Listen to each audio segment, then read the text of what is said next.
If you have stopped eating wheat bread because you feel it's unhealthy, this video is for you.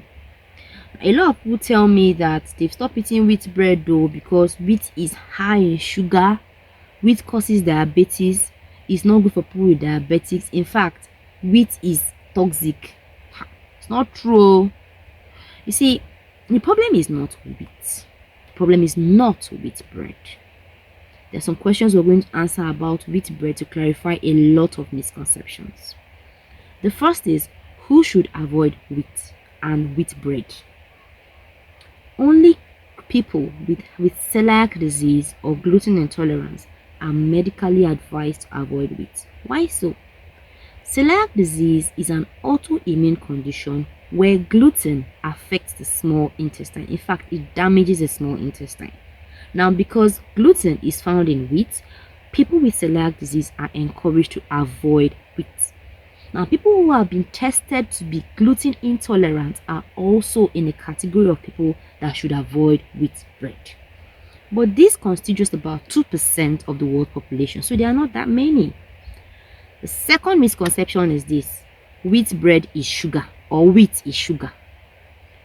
It is indeed true that wheat is a carbohydrate, just like every other carbohydrate, like rice, beans, potatoes, yam, and even fruits. But you see, these carbohydrates contain complex sugars, and these complex sugars are broken down into glucose, which which our body further breaks down into energy that we need to do work, energy that our brain needs to function properly.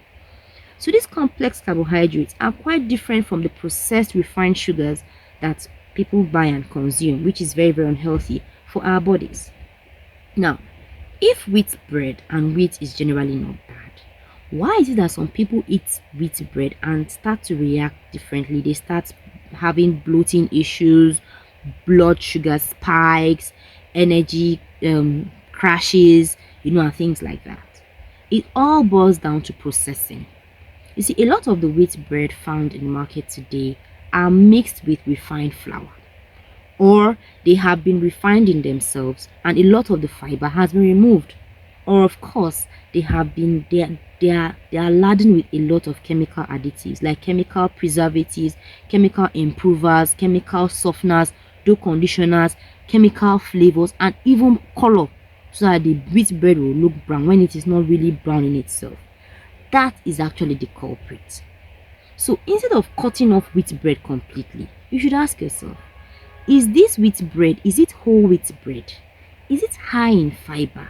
Have other chemicals been added to it? These are the questions that give you power. These are the questions that help you become wise and not scared and not quitting wheat bread completely.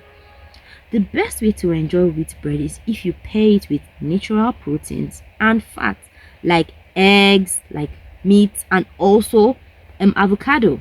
All these make wheat bread very, very enjoyable. So you can make a lot of delicious sandwiches from your wheat bread to make it enjoyable and healthy for you. You see, wheat is a grain that was made by God.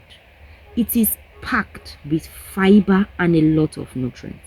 So cutting off wheat completely from your diet does you more harm than good. You are ridding your body and depriving it from the natural nutrients that God has put inside that grain for our bodies to benefit from it. So instead of cutting off wheat bread completely from your diet, arm yourself with information.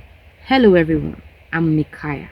Here we break bread myths and help people make smarter choices about bread, removing the fear from the truth. If you love bread, like me, and you want to eat bread in a healthy and safe way without fear, follow this page to learn more. Thank you very much for watching.